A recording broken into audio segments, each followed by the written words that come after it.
सोडून तुलाज मातीला तू जाग उधाणू दे आज उरी.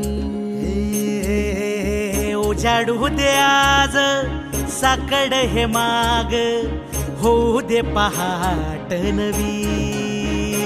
आता होऊन जाऊ दे साऱ्या जगाला पाहू दे पडू दे पाऊल पुढं.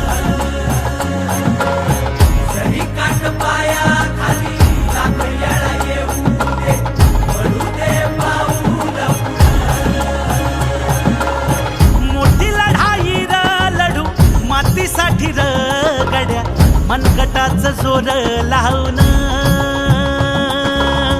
दाटला जरी अंधार एकजूट होऊ आज दिवा देऊ तेज धावर.